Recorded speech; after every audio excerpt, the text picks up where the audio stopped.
ग्रामीण भारत के धरती के तप में पैदा हुआ और मई के इस तप में हमारे बीच जी रहे। लेकिन 35 साल बाद भी हम ये नहीं कह सकते कि चौधरी चरण सिंह जी की विचारधारा समाप्त हो गई। आज भी रोंगटे खड़े हो जाते हैं। मैंने वीडियो देखा और भी लोगों ने देखा और मंचासीन सभी सम्मानित नेताओं ने भी देखा जिन्हें मालूम है कि कब क्या चौधरी साहब ने किया। बहुत उसमें लोग ऐसे हैं जो शामिल थे उन इवेंट्स में, उन मूवमेंट्स में, उन कार्यक्रमों में, लेकिन रोंगटे आज भी खड़े हो गए। आज सुबह किसान घाट पे यज्ञ हुआ, उनकी समाधि पे हमने अपनी श्रद्धांजलि दी। गांव देहात से दूर से चल के लोग आते हैं। तो ये चौधरी चरण सिंह जी का विराट व्यक्तित्व था और उनके काम थे, उनके जीवन के संघर्ष थे, जिनका प्रभाव आज भी हम और आप महसूस करते हैं। और इसलिए ऐसे विशेष अवसर पर यहां से लेकर त्रिपुरा तक इतने दूर दराज के क्षेत्रों, कई राज्यों में अनुभवी सांसद, मुख्य धारा में राजनीति करने वाले बड़े चेहरे आज यहाँ उपस्थित हैं। सभी अभिभावकों का मैं स्वागत करता हूँ। हम सब एक परिवार की तरह हैं और जो चौधरी साहब की लड़ाई थी हम सबको मिलकर लड़ी। जो श्रीकांत जीना जी ने कहा, मैं पहले उनको धन्यवाद कहूंगा कि उन्हीं की पहल थी और उन्होंने ही ये प्रस्ताव तैयार की और जो उन्होंने बात कही कि ये एक शुरुआत है, ये एक चिंगारी है, लेकिन इस मशाल को लेकर हमें दूर तक जाना। मैं इस नैतिक जिम्मेदारी को स्वीकारता हूं।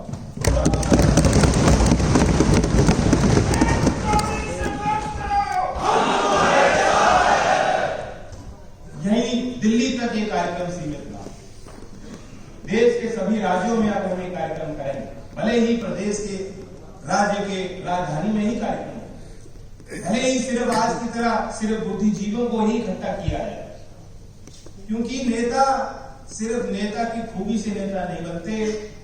नेताओं की पहचान तब बन पाती है अगर वो अपने इर्द गिर्द व्यवस्था बना पाए, उनके प्रचारक तैयार हो पाए, उनके लिए विचारक तैयार हो पाए, जो गांव की गली कूचे तक राजधानी में कही गई बात को पहुंचाते। ये सब कवि चौधरी चरण सिंह जी के साथ उनके विचारक और प्रचारक हैं। और आज विज्ञान भवन में आपको बुलाकर, क्योंकि लोकदल के कार्यक्रम जंतर मंतर पे ज्यादा होते थे जो दिल्ली में होते, लेकिन विज्ञान भवन में आज कार्यक्रम हुआ है तो शायद सामाजिक वैज्ञानिक आप सब बन गए। और जो मुद्दे आज रखे हैं प्रस्ताव में, आप विचारक के रूप में अपने क्षेत्र में जब लौटेंगे, गांव में जब जाएंगे, तो एक एक आदमी कम से कम 100 लोगों को, महिलाओं को, पुरुषों को ये बता सकता है कि आज हमारा उद्देश्य क्या है। आप बताएंगे कि नहीं बताएंगे? जरूर बताएंगे। आज सामाजिक न्याय कॉन्फ्रेंस का हमने आयोजन, और सामाजिक न्याय के मतलब तो कई निकाले जा सकते हैं, परिभाषाएं बहुत हो सकती है, लेकिन मूल रूप से वो बराबरी है। वह सामाजिक बराबरी और शिक्षा के क्षेत्र में और आर्थिक रूप में जो अवसर मिलते हैं उसमें समान अवसर सबको मिल जाए, तो ये कहा जाएगा कि सामाजिक न्याय का सिद्धांत लागू हो। और सामाजिक न्याय हमारे देश के लिए सिर्फ कोई आदर्श नहीं है कि वो आदर्श है हमें वो हासिल करना है, एक ना एक दिन हासिल कर लेंगे, नहीं। ये हमारा हक है, एक संवैधानिक संस्कार है।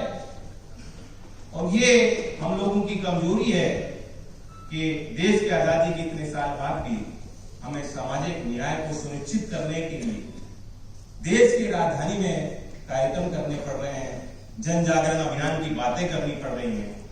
क्योंकि जो बाबा साहब अम्बेडकर जी का विजन था और उन्होंने कहा था कि गैर बराबरी दूर करना, संविधान आ गया, देश आजाद हो गया, लेकिन जो क्रांति लानी है वो आज भी हमें लानी पड़ेगी। तो इसलिए चुनौती बहुत बड़ी है।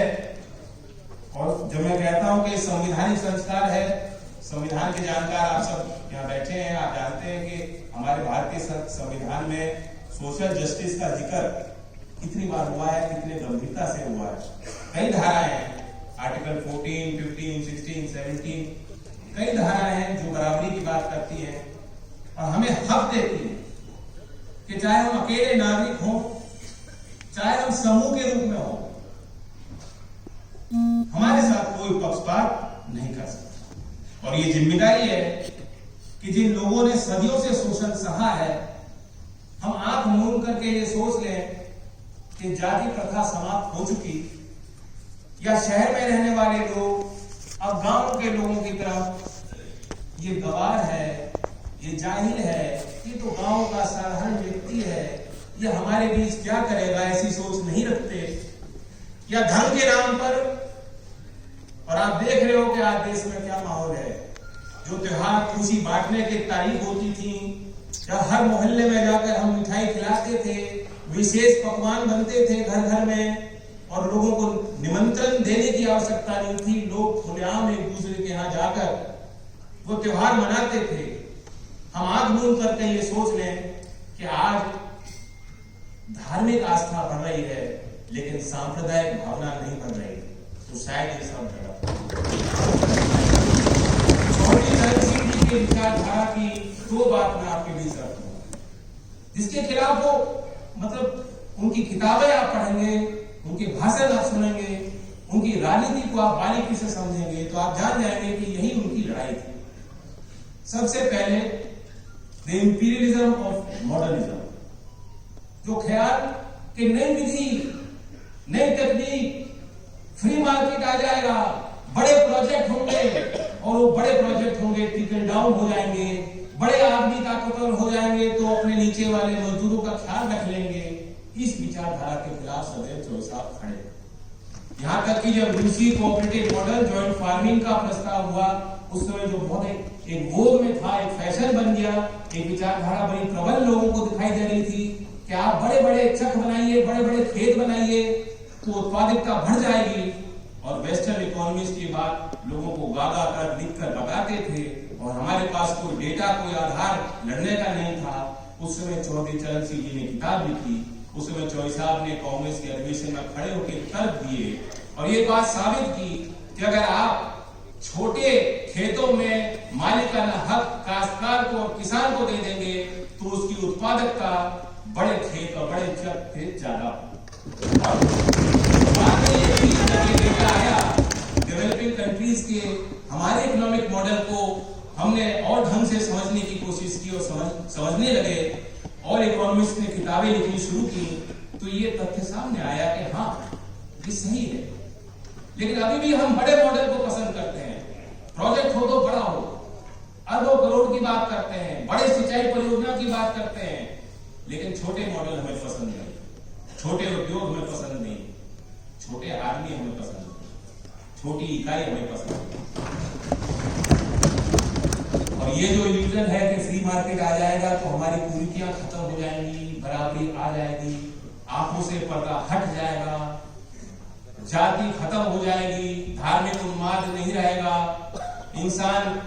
इंसान की तरह रहेगा, इंसानियत जिंदा रहेगी। क्या ये सही है? हमने फ्री मार्केट के कारण ही कई जगह देखा है कि विश्व युद्ध भी हो जाता है। तो मार्केट को आप छोड़ नहीं सकते, उस पे सरकार को भी, पब्लिक सेक्टर को भी अपनी जो है भागीदारी बना के रखनी पड़ेगी। हमें संस्थाएं ऐसी बनानी पड़ेंगी जो लोकतांत्रिक और संवैधानिक मूल्यों की रक्षा कर पाए, वरना मार्केट के सहारे हमारा भारतीय समाज बसेगा नहीं।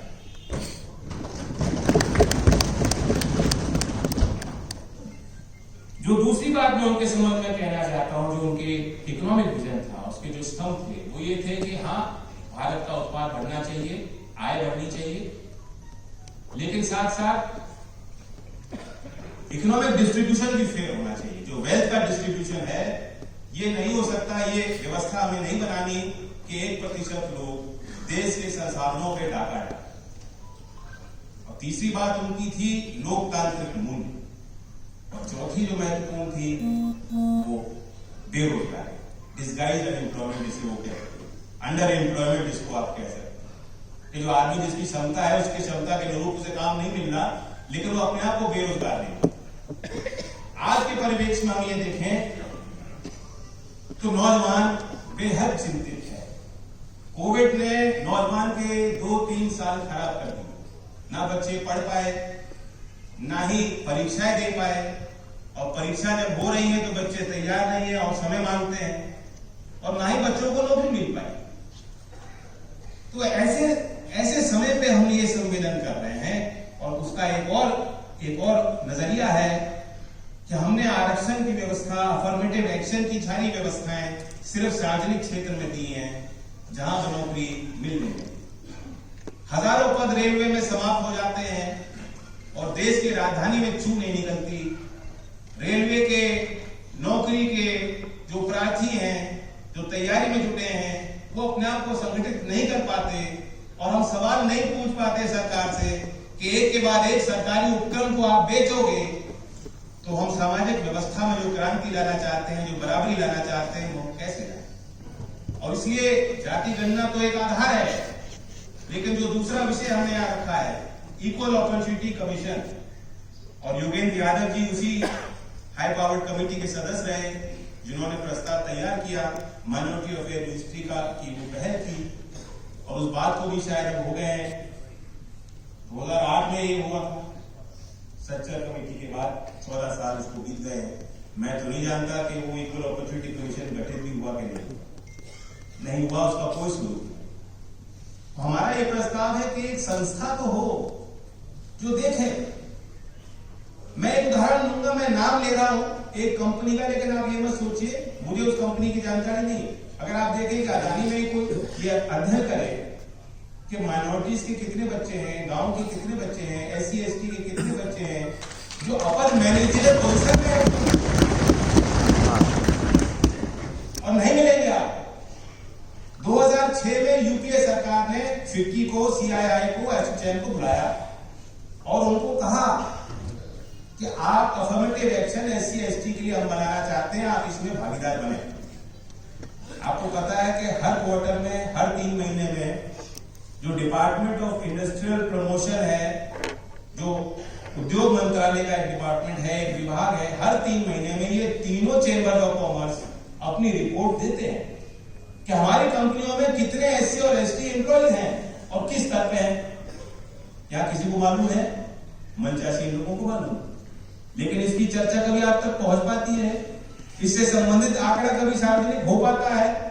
क्या एक विभाग इस बड़ी जिम्मेदारी को संभाल पाएगा, सामाजिक न्याय के इस विषय को सुलटा पाएगा? एक छोटा विभाग इस काम को नहीं कर सकता। 2019 की एक रिपोर्ट मैंने पढ़ी थी जिसमें कहा था कि इन 3 चेंबर्स में 17,788 कंपनियां हैं, और उसमें जब उन्होंने एक अफर्मेटिव एक्शन बना के उनको प्रोग्राम दिया, सिर्फ 19% कंपनियों ने, उपक्रमों ने उसको स्वीकारा। 2019 तक इस देश के 3 सबसे बड़े चेंबर में 17,788 कंपनियों में सिर्फ 19% ऐसे कारोबारी थे जो कहते थे हाँ हम चाहते हैं कि SC और ST को हमारी कंपनियों में ज्यादा नौकरी मिलनी चाहिए। वो कहां आप लोग खड़े हो। और गांव और शहर की भी वही लड़ाई, बिल्कुल ठीक कहा कि गेहूं की बाली एक तरफ है, गुलाब की पंखियां जो यहाँ कहते हैं कि NDMC इलाके में हम लोग हैं, वही सड़क बनेगी, डिवाइडर का पेंटिंग होगा, मजदूर लगा के कम से कम खुशी होती है, कुछ लोगों को नौकरी मिल गई, वही बनी बनाई सड़क उखड़ेगी, नया पत्थर लगेगा, बजट पारित हो जाएगा, लागत दिखाई जाएगी, लोगों की कमाई हो जाएगी। और आपकी तरफ गांव में आप देखेंगे कि यहाँ दिल्ली देहात के गांव में भी आप जाएंगे, कुछ शास्त्री जी बैठे हैं, दिल्ली देहात के गांव का आप जाकर देखेंगे तो आप विश्वास नहीं करेंगे कि देश के आधुनिक भारत के देश के राजधानी में आप कोई व्यवस्था नहीं। तो ये अंतर है। तो इसलिए मैं 2-3 यहाँ, क्योंकि सोशियोलॉजिस्ट बैठे हैं, छात्र बैठे हैं, 2-3 और स्टडीज का नाम दूंगा, क्योंकि लोग कहते हैं आरक्षण, मेरा कुछ भेद इस बात में। आई नो कि CPI ने प्रस्ताव पारित किया है, कांग्रेस पार्टी ने भी इसको कुछ चर्चा की है, श्रीकांत जी ने भी चर्चा की है, लेकिन हमें खुली चर्चा की। आज जब हम सामाजिक न्याय की बात लेकर कहीं कोर्ट में जाके दलील देते हैं तो कोर्ट तुरंत हमें फेंक देता है, कहता है कि आपके पास जानकारी क्या है, आंकड़े क्या है। तो किसी भी रीजन आर्गुमेंट का आधार होना चाहिए डेटा। सही रूप में आज हमारे पास डेटा ही नहीं। और हमें ये भी समझने की जरूरत है कि इकोनॉमिक वैल्यू पे इसका क्या प्रभाव पड़ेगा, इकोनॉमिक डिसीजन मेकिंग पे इसका क्या प्रभाव पड़ेगा अगर हम कोटा है। अभी हम इस चीज को पूरी तरह नहीं समझते कि कैपिटल फ्लो और लेबर मार्केट पे इसका क्या प्रभाव पड़ेगा। लेकिन कम से कम एक संस्था तो हो, तो देखें। हो सकता है इतनी छोटी सी बात हो सकती है कि कॉर्पोरेट अफेयर्स मिनिस्ट्री को कहा जाए कि आप कॉर्पोरेट कोड बनाओ जो वॉलंटरी होगा, जो सबको लागू करना पड़ेगा और हर एक कंपनी को ये दिखाना पड़ेगा, बैलेंस शीट में बताना पड़ेगा कि हमारे इस कंपनी में गांव देहात के कितने बच्चे हैं, महिलाएं कितनी हैं, माइनॉरिटीज कितने हैं, बैकवर्ड SC ST के लोग कितने हैं और किस पद पे। और अगर ये आंकड़ा आपको शुरू हो जाए और मान लीजिए कि आपको पता लग गया कि अदानी जी के कंपनी में बहुत कम है हम लोग, सिर्फ 5% हैं, तो हो सकता है कि जब आप जाओ और बाजार में उनका आटा, तेल, सीमेंट, खैर अब तो मुश्किल हो गया क्योंकि अब तो घिर गए हो, अब तो सारी चीजें हैं, लेकिन हो सकता है कि ग्राहक के रूप में आप जाके अपना दबाव उन पे बना पाओ। सारी चीज बहुत सरल चीजें हैं, लो हैंगिंग फ्रूट्स हैं जो हम सरकारी नीति के माध्यम से कर सकते।